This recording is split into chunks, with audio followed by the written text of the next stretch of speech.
तो मध्य प्रदेश की महाडिबेट में बात कांग्रेस की अंतरकलह की। अंतरकलह, गुटबाजी, फूट, टूट और बगावत, ये सिर्फ शब्द नहीं बल्कि ये इस वक्त मध्य प्रदेश कांग्रेस के हालात हैं। पहले राज्यसभा चुनाव में कांग्रेस अपनी सुरक्षित सीट तक नहीं बचा पाई, फिर दिग्विजय सिंह और प्रदेश प्रभारी हरीश चौधरी की तनातनी दिखी। इसके बाद दिग्विजय सिंह और जीतू पटवारी के बीच कथित कोल्ड वॉर का आगाज हुआ। फिर दिग्विजय सिंह के खिलाफ सोशल मीडिया पर कांग्रेस की महासचिव निधि चतुर्वेदी ने मोर्चा खोला। पीएसी की बैठक में स्लीपर सेल का मुद्दा उठा, भीतरघात पर सवाल हुए, यानी एक के बाद एक कांग्रेस को कलह के झटके लगते रहे और इन झटकों के बीच आज एमपी कांग्रेस में जोरदार विस्फोट हुआ। पूर्व प्रदेश महासचिव राकेश यादव ने पार्टी से इस्तीफा देते हुए ऐसा धमाका किया कि कांग्रेस हिल उठी। राकेश यादव के निशाने पर पीसीसी चीफ जीतू पटवारी रहे और प्रदेश कांग्रेस प्रभारी हरीश चौधरी भी रहे। नाम राहुल गांधी का भी आया, बात धृतराष्ट्र और दुर्योधन की भी हुई। साथ ही यह भी बताया गया कि जीतू पटवारी की एक गलती से कांग्रेस कैसे ही जाल में फंस गई। सुनिए क्या कुछ कहा राकेश यादव ने। वो एक पत्र निकालते हैं कि कांग्रेस का कोई भी नेता पदाधिकारी मीडिया से बात नहीं करेगा और मीडिया का बहिष्कार करेंगे, 3 दिन तक मौन सत्याग्रह करेंगे। मैंने पूछा मौन सत्याग्रह किस बात का, तो पता चला कि जो 500 करोड़ का ट्रस्ट का आरोप लगाया है वो फर्जी निकल गया, उसका जवाब नहीं है। तो 3 दिन चुप रहेंगे तो कोई बात ठंडी हो जाएगी। मेरे को बड़ा आश्चर्यजनक लगा। मैंने कहा ये तो संभव नहीं है। अगर कांग्रेस पे कोई आरोप लग रहे हैं तो हमें जवाब देना चाहिए, और अगर आपने गलत आरोप लगाया तो आपको माफ़ी मांगना चाहिए जो प्रदेश अध्यक्ष है उसको। तो दोनों बात को हटा के मुझे नोटिस ये दिया गया कि आप डिबेट में क्यों भाग ले रहे हैं, आप कांग्रेस का पक्ष क्यों रख रहे हैं। अब इसके बाद तो कांग्रेस में बने रहने की कोई वजह ही नहीं बचती थी। हरीश चौधरी, जीतू पटवारी मिलके राहुल गांधी को पूरी तरह मूर्ख बना चुके हैं मध्य प्रदेश के मामले में। वो मध्य प्रदेश का ऐसा बंटर डाल करा है कि 15-20 साल तक कांग्रेस की सरकार मध्य प्रदेश में आ नहीं सकती। पद से लेके सब कुछ बेच दिया आपने। संगठन सृजन जो हुआ वो दलाली का केंद्र रहा, दलाली का अड्डा बना। तो इनसे बड़ा बीजेपी का स्लीपर सेल कौन है जिन्होंने राज्यसभा चुनाव में मीनाक्षी नटराजन का गलत फॉर्म भर के वॉक ओवर दे दिया। क्यों दे दिया? क्योंकि इनको पता था कि 10 से ज़्यादा विधायक क्रॉस वोटिंग करेंगे जो इनके साथ सहमत नहीं है, इनके काम करने के तरीके से सहमत नहीं है। बचने के लिए पहले ही फॉर्म निरस्त करा दिया। तो ऐसे लोग जो कांग्रेस को बेच रहे हैं, कांग्रेस के नाम पे धंधा कर रहे हैं, कांग्रेस के नाम पे बिजनेस कर रहे हैं, लेकिन कांग्रेस को लाभ नहीं दे रहे हैं, ऐसे लोगों के साथ रह के काम करना बहुत असंभव था, इसलिए इस्तीफा दिया। पीसीसी चीफ होने से क्या होता है? बुद्धि भी तो चाहिए, आदमी में कैपेसिटी भी तो चाहिए। घोड़े पे गधे को बिठा दोगे तो क्या गधा घोड़े को चला लेगा? संभव नहीं है ना। ये तो ऊपर के लोगों ने जो बेवकूफ़ी करी उसका खामियाजा मध्य प्रदेश की कांग्रेस भुगत रही है। राहुल गांधी जी खुली आंखों पे पट्टी बांध के बैठे हैं। वो ऐसे धृतराष्ट्र हैं जिन्होंने कई दुर्योधन पैदा कर दिए हैं कांग्रेस में, जो कांग्रेस को खा गए हैं। तो राकेश यादव ने जो बम फोड़ा है वो कांग्रेस के लिए वाकई भारी पड़ता हुआ नजर आ रहा है। हमारे इस चर्चा से जुड़े कुछ सवाल भी हैं। क्या झूठे आरोपों में फंस गई है कांग्रेस? इस पर चर्चा करेंगे। दूसरा सवाल हमारा आज की इस डिबेट का, क्या टूट की कगार पर कांग्रेस नजर आ रही है? कांग्रेस टूट की कगार पर पहुंच गई है? और तीसरा और अहम सवाल, कांग्रेस में वरिष्ठ नेताओं का क्या अपमान हो रहा है? ये तीनों सवाल हैं और राकेश यादव के निशाने पर न केवल जीतू पटवारी हैं, हरीश चौधरी हैं, बल्कि यहां तक कि राहुल गांधी तक आ गए। धृतराष्ट्र बता दिया है राहुल गांधी को राकेश यादव ने। चर्चा शुरू करें। बेहद खास मेहमान हमारे साथ जुड़ रहे हैं। राकेश यादव जी हमारे साथ जुड़ेंगे, उनके पास चलेंगे। पंकज चतुर्वेदी जी प्रवक्ता बीजेपी, संदीप मिश्रा जी नेता कांग्रेस जिला अध्यक्ष हैं कांग्रेस सेवा दल भिंड से, और सतीश एलिया जी हैं वरिष्ठ पत्रकार, निरंजन पोद्दार जी राजनीतिक विश्लेषक। आप सभी का बहुत स्वागत है इस बेहद खास चर्चा में। संदीप मिश्रा जी, एक सवाल तो उठता है कि क्या वाकई सीनियर नेताओं का अपमान हो रहा है? क्या जिस वजह से ऐसे हालात बन रहे हैं, कई नेताओं को जीतू पटवारी का विरोध करना पड़ रहा है, ऐसे हालात बन क्यों रहे हैं? आखिर क्यों ऐसी स्थिति में कांग्रेस पहुंच रही है? संदीप मिश्रा जी। नमस्कार। मैं आपके माध्यम से ये कहना चाहूंगा, जो मुद्दे हमारे राकेश यादव जी ने आज उठाए हुए हैं, इसी कांग्रेस पार्टी ने उनको यहाँ एनएसयूआई यूथ कांग्रेस और 2 बार प्रदेश महासचिव बनाया हुआ है। ये वही कांग्रेस है। आज मेरा ऐसा मानना है कि मूल मुद्दों से किस तरीके से पब्लिक का भटकाव हो, तो राकेश यादव जी कहीं ना कहीं उस षड्यंत्र का शिकार हुए हैं। और ये आप कुछ समय बाद आप देखेंगे कि इन मुद्दों के पीछे उन्होंने जो आरोप लगाए हैं वो कमलनाथ जी को हाशिए पर डालने की बात की है, राजा दिग्विजय सिंह जी को हाशिए पर डालने की बात की है। तो जिन लोगों को हाशिए पर डालने की बात कही राकेश यादव जी द्वारा कहे जा रहे हैं, जो हमारे कद्दावर नेता रहे हैं, क्या उन लोगों के द्वारा कोई भी इस तरीके का वक्तव्य दिया गया? उनके द्वारा, कमलनाथ जी द्वारा, दिग्विजय सिंह जी द्वारा किसी तरीके का कोई वक्तव्य नहीं दिया गया है। तो मेरा ऐसा मानना है राकेश जी का व्यक्तिगत मत होता है। कांग्रेस पार्टी में उस समय भी एकजुट था और उसने सामना किया जब ज्योतिरादित्य सिंधिया जैसे शख्सियत इस बात को कह के कांग्रेस से निकल गए थे कि कांग्रेस ने उस ग्वालियर चंबा रीजन में अपना परचम नहीं फहराया। हाँ, आप इस बात के गवाह हैं विधानसभा चुनाव में। चलिए ठीक है, लौटूंगा मैं सर आपके पास। राकेश यादव जी हमारे साथ खुद जुड़े हुए हैं, स्वागत है राकेश यादव जी आपका। राकेश यादव जी बताइए, कांग्रेस अगर लीडरशिप चेंज कर रही है, क्या हमेशा बुजुर्गों के हाथों में ही पार्टी रहेगी? अगर नई लीडरशिप आई, उमंग सिंघार आए, जीतू पटवारी आए और नए नेताओं को मौका मिल रहा है, तो ये तकलीफ क्यों हो रही है आप लोगों को? नहीं, तकलीफ किसी को नहीं है। अगर सच बात बोली जाएगी तो किसी को तकलीफ नहीं है। बहुत सीधी सी बात है कि 3 दिन पहले एक पत्र जारी होता है, जो संगठन महामंत्री हैं वो बोलते हैं कि मीडिया से कोई बात नहीं करेगा क्योंकि मीडिया हमारी खबरें नहीं दिखा रहा है। मीडिया को आप आक्षेप लगा रहे हैं कि आपकी खबरें नहीं दिखाई जा रही हैं। आपने जो आरोप लगाया ट्रस्ट को लेके सरकार पे, मुख्यमंत्री पे, उसको साबित करने की जिम्मेदारी जीतू पटवारी की थी, जिन्होंने दिल्ली में जाकर प्रेस कॉन्फ्रेंस करी, पवन खेड़ा को साथ लिया, भोपाल तक आए। एक भी दस्तावेज अगर आप प्रस्तुत नहीं कर पा रहे हैं तो इसके दोषी आप हैं, कांग्रेस का कार्यकर्ता या कांग्रेस के नेता नहीं है। और आप ये आदेश जारी कर रहे हैं कि हम किसी से बात नहीं करेंगे, मौन सत्याग्रह करेंगे, तो आज़ादी के बाद आज तक नहीं हुआ। अभिव्यक्ति की आज़ादी पे हमला कर रहे हैं और गलती आप करो, मौन हम रहें, ये क्यों होगा? अगर आप ईमानदार हैं और आप में दम है आपके आरोपों में, तो दस्तावेज मीडिया के समक्ष रखना थे ना। मीडिया से भागने की क्या जरूरत है, छुपने की क्या जरूरत है? किसी के जाने नहीं राकेश यादव जी, आपका नेता अगर कहीं कोई चूक हो गई उससे, तो उसका विरोध शुरू कर देंगे या उसके साथ खड़े रहेंगे? ये चूक नहीं है। हाँ, चूक एक बार होती है। अक्षय बम में चूक हुई, उसको चूक मान लेते हैं। मीनाक्षी नटराजन में क्या हुआ? ये चूक है। और अगर इतनी चूक आप कर रहे हो तो आप पीसीसी के अध्यक्ष का पद डिजर्व नहीं करते हो। आपको तो खुद ही छोड़ देना चाहिए। इतनी चूक कर रहे हो तो आप कांग्रेस क्यों चला रहे हो? डुबोने के लिए चला रहे हो, कांग्रेस का बंटाढाल करने के लिए चला रहे हो, वरिष्ठ नेताओं को अपमानित करते हो। ये किसने सिखाया? राहुल गांधी जी ने बोला क्या कि दिग्विजय सिंह जी को कुर्सी से उठा दो, कमलनाथ जी का अपमान करो, अन्य किसी नेता सुनो मत? ये आरोप जो आप लेके गए, क्या पॉलिटिकल अफेयर कमेटी में आपने डिस्कस करा था कि मुख्यमंत्री के खिलाफ इतना बड़ा आरोप लेके जा रहे हैं? उसकी सत्यता पे आपने जानकारी ली थी? नहीं राकेश यादव जी, कहीं आपकी नाराजगी की वजह ये तो नहीं कि आपके नेता दिग्विजय सिंह हैं या कमलनाथ जी हैं, वो आप जानते होंगे किस, जो कि खेमेबाजी या गुटबाजी जिसके लिए कांग्रेस जानी जाती है, इसमें कोई दो मत नहीं है। तो क्या ये नाराजगी की ये वजह है क्या? भाई जनरेशन गैप बदलता है, जनरेशन बदलती है, नए लोगों को नेतृत्व मिला है, काम करने दीजिए ना। हाँ, मेरी नाराजगी कहाँ है? मैंने 375 पत्र राहुल गांधी जी को लिखे इन्हीं बातों को लेके कि ये ठीक करना है वरना आपकी सरकार नहीं बनेगी। एक भी पत्र का जवाब नहीं आया। क्यों नहीं आया? केसी वेणुगोपाल जैसे लोग, हरीश चौधरी जैसे लोग जो सिर्फ पैसे की थैली पे काम करते हैं, क्या आप ये खुल के मैं बोल रहा हूँ कि यहाँ संगठन सृजन हुआ, सारे पद बेच दिए?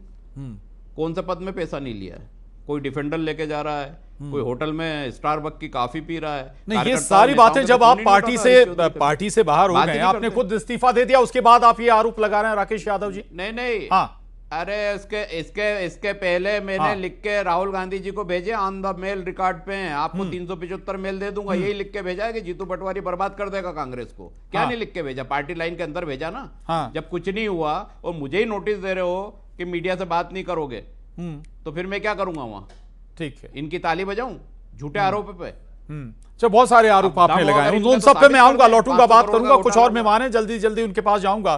पंकज चतुर्वेदी जी, बीजेपी मन ही मन मुस्कुरा भी रही होगी, खुश भी हो रही होगी जो हालात हैं। आप लोग भी एक समय छोड़कर आए थे, सिंधिया जी, पूरी टीम आई थी छोड़कर कांग्रेस। देखिए प्रशांत जी, सवाल मुस्कुराने का या प्रसन्नता का नहीं है। सवाल कांग्रेस पार्टी में जीतू पटवारी और राहुल गांधी की अक्षमता का है, जिसको राकेश जी ने इशारा किया। आप बात कर रहे थे कांग्रेस पार्टी में टूट की और फूट की, यहाँ तो झूठ भी और लूट भी है। अब जिस कांग्रेस पार्टी में यदि पदों को सृजन अभियान को व्यापार का धंधा बना दिया जाए, पटवारी जी और चौधरी जी जो कांग्रेस के प्रभारी और प्रदेश अध्यक्ष राकेश जी के शब्दों में, यदि वो कांग्रेस के टिकटों की बंदरबाट करें, बड़े बड़े होटलों में बैठकर बड़ी बड़ी पदों की डील की जाए, डिफेंडर गाड़ी बांटी जाए, ये राकेश जी का आरोप नहीं है प्रशांत जी। भोपाल के विषय में भी जो भोपाल के पूर्व जिलाध्यक्ष थे सक्सेना जी, उन्होंने भी ये आरोप लगाया था कि डिफेंडर गाड़ी की डील की गई। तो मुझे लगता है कि पटवारी जी को इन सब चीजों को लेकर अपनी स्थिति स्पष्ट करना चाहिए। राकेश जी ने जो बात बोली बहुत गंभीर विषय है, और ये बात सच है कि माननीय मुख्यमंत्री जी पर यदि कोई आरोप लगाता है, चाहे वो प्रतिपक्ष का नेता हो या प्रदेश कांग्रेस कमेटी का अध्यक्ष हो, आप देखो उमंग सिंगार कहीं आपको नजर नहीं है, क्योंकि वो जानते हैं कि सब ये जीतू पटवारी जी की कोरी बकवास है। सिर्फ अभी मूल मुद्दा क्या है प्रशांत जी, के पूरा झगड़ा दिग्विजय सिंह वर्सेस जीतू पटवारी का। दिग्विजय सिंह जी ये चाहते हैं कि दिग्विजय सिंह जी के बेटे जयवर्धन के पास मध्य प्रदेश कांग्रेस कमेटी की मालिकाना हक या फ्रेंचाइजी जो प्रक्रिया वो उनके पास आए, और जीतू पटवारी उस पर रोड आए। और जीतू पटवारी इस बात को जानते हैं कि दिग्विजय सिंह जी जयवर्धन सिंह को सेट करना चाहते हैं, जीतू की जगह जय जय करना चाहते हैं वो।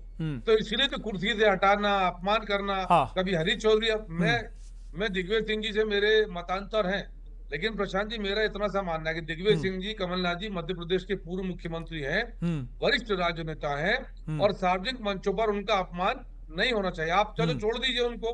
अभी उमंग सिंगार जीतू पटवारी का वीडियो वायरल हुआ मीनाक्षी जी के प्रकरण के बाद, वो कह रहे हो तू बात कर।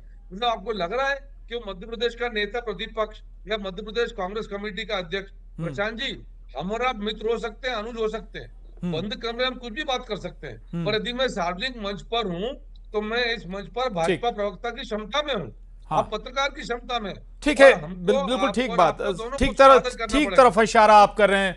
अब मैं लौटूंगा पंकज जी आपके पास। सतीश जी, ये बड़ा गंभीर विषय है। अगर वाकई इतने डिटेल ये राकेश यादव जी दावा कर रहे हैं, सारी डिटेल राहुल गांधी तक भेजी गई और टॉप लीडरशिप तक भेजी गई, तब भी कोई एक्शन नहीं हुआ। दूसरा, एक जो परिवारवाद का जिक्र पंकज जी कर रहे हैं वो भी बड़ा गंभीर है कि भाई अपने बच्चों को सेट करना है आपको, ये फूट की बड़ी वजह। देखिए, दो बातें हैं। आपका सवाल मेरे से? जीतू पटवारी को प्रदेश अध्यक्ष बनाया राहुल गांधी ने। राहुल गांधी की चॉइस है जीतू पटवारी, और जीतू पटवारी विधानसभा का भी चुनाव हार चुके हैं। तो एक जमीनी नेता की जो मजबूती होती है, कभी प्रदेश अध्यक्ष के पद पर दिग्विजय सिंह भी थे, और दिग्विजय सिंह के प्रदेश अध्यक्ष रहने के बाद भारतीय जनता पार्टी को हराकर कांग्रेस की सरकार बनी थी। जब कमलनाथ प्रदेश अध्यक्ष थे, और उसके बाद भी 2018 में हमने देखा कि कांग्रेस की सरकार बनी थी। तो लेकिन क्या जीतू पटवारी कमलनाथ या दिग्विजय सिंह से बड़े नेता हैं? हम सब ने, पूरे मध्य प्रदेश ने यह दृश्य देखा कि दिग्विजय सिंह को उठा दिया, एक तरह से वो सार्वजनिक रूप में से अपमानित करने जैसा है। तो बार पलटवार हो रहे।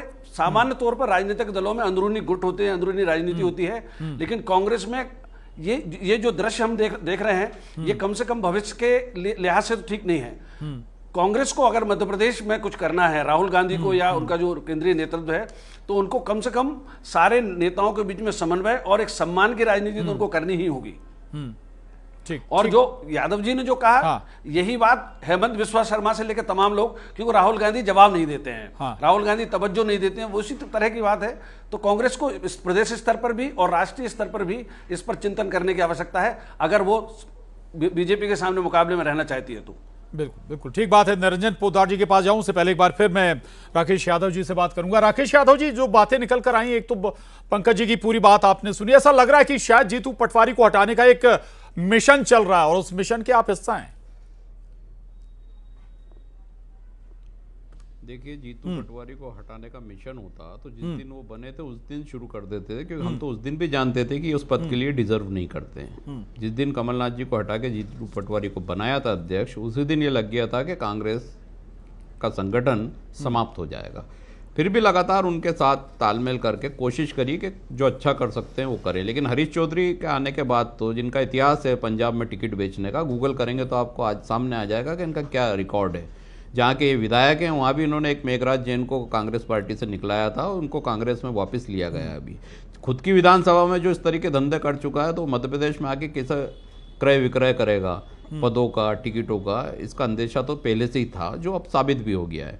संगठन सृजन में जो नतीजे आए हैं वो मैं नहीं बोल रहा हूँ, आप प्रदेश के किसी भी नेता से पूछ के देख लीजिए, ऑफ द रिकॉर्ड, वो खुद ही बता देगा क्या हुआ। तो जब इतनी बुरी स्थिति है और आप फिर बात कर रहे हैं कि चुनाव जीत जाएंगे, तो वो हास्यास्पद बात है। और राहुल गांधी के सामने झूठी तस्वीर पेश करके, गांव वाला बन के, किसान बन के नौटंकी करते हैं, उससे आप सरकार नहीं बना सकते। मूर्ख बना सकते हैं, और आपने मूर्ख राहुल गांधी को बनाया है, दोनों ने मिलकर, हरीश चौधरी और जीतू पटवारी ने, और कांग्रेस का बंटा ढाल पूरी तरीके से कर दिया है।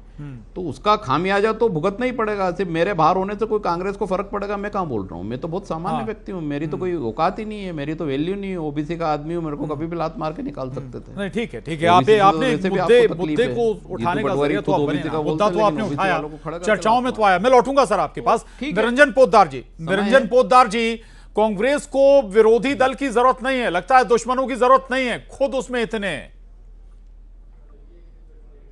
देखिए प्रशांत जी, निश्चित रूप से राजनीति के अंदर जिसको कहते हैं कि छीना झपटी राजनीति के अंदर चलती है, लेकिन कांग्रेस का तो जिस तरीके से हम देख रहे हैं पिछले कई वर्षों से, ये एक कांग्रेस की संस्कृति बन गई है। और इसके अंदर आपको ये चीज भी दिखाई देगी कि खासकर मध्य प्रदेश जैसे राज्य के अंदर, जहां लगभग 20-22 वर्षों से कांग्रेस की कोई सरकार नहीं है, कोई सत्ता नहीं है, उसके बावजूद वहां स्थिति ऐसी है कि ना सूत ना कपास, जुलाहों में लठम लठ।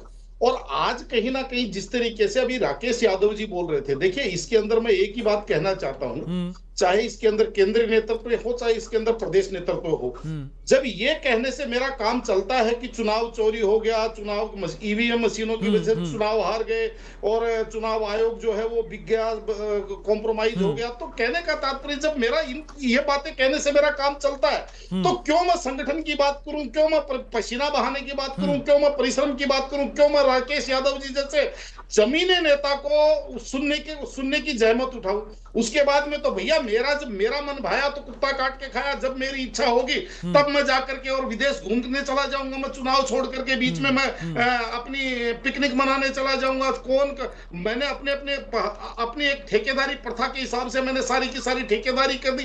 तो कहने का तात्पर्य ये है कि दूसरी तरफ भारतीय जनता पार्टी जैसा एक आज की तारीख में 24 घंटे राजनीति और राजनीति के बारे में सोचने वाला दल, और एक इधर आप देखिए कि जिस तरीके से जैसे हमारे यहाँ कहा जाता है, आज प्रशांत जी सबसे बड़ा आश्चर्य की विषय ये होता है कि कांग्रेस के कई प्रवक्ता जब टीवी चैनलों पे आते हैं और चर्चा करते हुए दिखाई देते हैं, ऐसा लगता है कि कांग्रेस एक एनजीओ है या एक एक्टिविस्टों का एक समूह है। ऐसा लगता है कि जैसे कोई राजनीतिक पार्टी कोसों दूर निकल गई। तो कहने का तात्पर्य ये है कि, और हमारे यहाँ कहा जाता है ना कि जब भैंस पूंछ उठाएगी तो गोबरी करेगी, देखिए गाना तो गाएगी नहीं। आज कदाचित वैसी स्थिति नजर आ रही है, कम से कम कांग्रेस की स्थिति वैसी ही नजर आ रही है। संदीप मिश्रा जी, इस पर रिएक्शन जरूर आपका।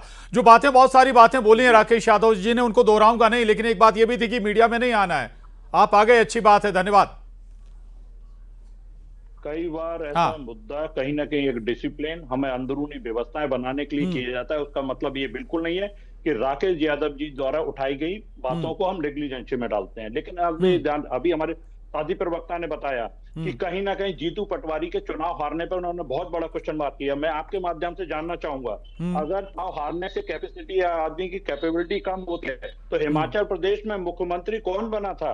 आपको याद होगा, विधानसभा चुनाव हारने वाला व्यक्ति या जीतने वाला। उत्तराखंड में अभी जो उसका धामी जो बनाए गए, क्या वो चुनाव जीतकर विधानसभा में पहुंचे मुख्यमंत्री बनाए गए थे? तो ये मुद्दा ये नहीं है, मुद्दा ये है कि किस तरीके से नीट परीक्षा से लोगों का, युवाओं का ध्यान भटकाया जाए। मुद्दा ये है कि देश में जो भ्रष्टाचार है, चाहे वो राम मंदिर को बनाने वाले लोगों को द्वारा किस तरीके से पार्टी में आपके कलह मची हुई है। संदीप मिश्रा जी, पार्टी कांग्रेस में कलह मची हुई है। अब ये कलह उन मुद्दों से ध्यान भटकाने के लिए आप लोगों ने मचाई है क्या? बिल्कुल कलह नहीं है, बिल्कुल किसी भी स्तर पर कलह नहीं है। राकेश जी ने जिन लोगों का नाम लिया वो हमारे आदरणीय सम्मान नेता हैं। उन्होंने 375 बार आपका भी उदाहरण दिया कि राहुल गांधी जी को उन्होंने पत्र लिखा। क्या उन्होंने ओबीसी वर्ग का सहारा लेने की कोशिश की? राकेश जी आज का मैं सम्मान करता हूँ, मेरे बड़े भाई हैं और वो कद्दावर नेता है, लेकिन वो ये भूल जाते हैं कि पटवारी भी पिछड़े वर्ग से हुए हैं। जीतू पटवारी जी भी पिछड़े वर्ग से आते हैं, तो वो अपने को इतना असहाय मीडिया के माध्यम से ना करना चाहें। ठीक, पंकज जी जवाब देना चाहते हैं आपका, सुन लीजिएगा पंकज चतुर्वेदी जी। और देखिए प्रशांत जी, चाहूंगा 1 मिनट चाहूंगा प्रशांत जी, मैं आ रहा हूं सर दोबारा। आपने अभी बीच डिबेट में कांग्रेस को कितना स्थान दिया जा रहा है आपके तौर पर भी, ये भी उसका भी आप ध्यान रखें। बिल्कुल स्थान दे रहे हैं सर। 5 मेहमान हैं हमारे साथ। राकेश यादव जी, अभी तक हम कांग्रेस के तौर पर देख रहे थे। पंकज जी प्लीज। प्रशांत जी, इस हाँ। पूरे विषय में बहुत स्पष्ट है कि हाँ। जीतू पटवारी ने माननीय मुख्यमंत्री मोहन यादव जी की छवि को बदनाम करने के लिए झूठा आरोप लगाया, जिस आरोप की हवा स्वयं श्री दिग्विजय सिंह ने निकाली। जीतू पटवारी को मांगनी चाहिए माननीय मुख्यमंत्री जी से बिना शर्त माफी सार्वजनिक तौर पे, एक विषय। दूसरा, ये भी स्पष्ट होना चाहिए जो राकेश जी ने बात करी, क्या पदों की बिक्री में राहुल गांधी का भी हिस्सा है? क्योंकि हरीश चौधरी से लेकर जीतू पटवारी की नियुक्ति राहुल गांधी ने करी है। कांग्रेस पार्टी में भारी विरोध के बाद हरीश चौधरी और जीतू पटवारी महासचिव के पद पर, प्रभारी के पद पर और अध्यक्ष के पद पर हैं। तो ये माल क्या राहुल गांधी के पास जा रहा है? तो जीतू पटवारी जी, माननीय मुख्यमंत्री जी से माफी मांगिए झूठे आरोप लगाने के लिए। मैं मान सकता हूं कि आपकी पीड़ा, ईर्ष्या, द्वेष हो सकता है, और इस आधार पर निराधार आरोप, एक सरकारी ट्रस्ट को जमीन दी 1 रुपए के रेट पर, आप कह रहे हो कि उसमें भ्रष्टाचार किया। जिस ट्रस्ट के अध्यक्ष के तौर पर कमलनाथ जी मुख्यमंत्री के रूप में रहे, जिस ट्रस्ट के अध्यक्ष के तौर पर संस्कृति मंत्री, उपाध्यक्ष संस्कृति मंत्री होता है, जिस ट्रस्ट का सचिव IAS अधिकारी होता है, ठीक है। हाँ। उसको आप बोल रहे ठीक। हो भ्रष्टाचार किया। तो ये मध्य प्रदेश को भ्रम में डालने के लिए, मुख्यमंत्री जी पर असत आरोप लगाने के लिए हाँ। जितेंद्र पटवारी को सार्वजनिक तौर पर चलिए, बिना ठीक शर्त ठीक माफी है, मांगना ठीक है। चाहिए। सतीश एलिया जी, और राहुल गांधी सतीश एलिया जी, साहब आखिरी कमेंट आपका। अगर बहुत ये कानून जो की बात गंभीर है। आरोप लगा रहे हैं इन पर, कम से कम पार्टी को संज्ञान तो लेना चाहिए। वाकई सीट बेची जा रही है, टिकट बेचा जा रहा है क्या? ये भी कहा राकेश यादव जी, ये भी कह गए कि 10 लोग क्रॉस वोटिंग करते राज्यसभा में अगर वोटिंग होती तो। देखिए, लोकतंत्र में सत्ता पक्ष की तरह विपक्ष भी चाहिए होता है, बहुत मजबूत होना चाहिए। हाँ, और मध्य प्रदेश में द्विदलीय प्रणाली है। हाँ। मध्य कांग्रेस का एक बड़ा वोट बैंक भी है, लेकिन बड़ा दुर्भाग्य का विषय यह है हाँ। कि कांग्रेस में आपस में ही एकता नहीं है। तो मध्य प्रदेश की जनता की चिंता करनी चाहिए कांग्रेस की, और संगठन को ठीक करना चाहिए, ताकि प्रदेश में सत्ता पक्ष के सामने एक विपक्ष भी मजबूत रहे, जनता की बात उठाई जाए और लोकतंत्र जिंदा रहे मध्य प्रदेश में। लेकिन सामने जब कांग्रेस के लोग आपस में ही इस तरह लड़ेंगे, तो जो विपक्ष की भूमिका है वो कौन निभाएगा? तो बहुत गंभीर चिंतन की आवश्यकता है कांग्रेस के लिए खासकर। जी, चलिए, बहुत शुक्रिया आपका इस बातचीत के लिए। तमाम खास मेहमानों का बहुत धन्यवाद, और महाडिबेट में आज बस इतना ही।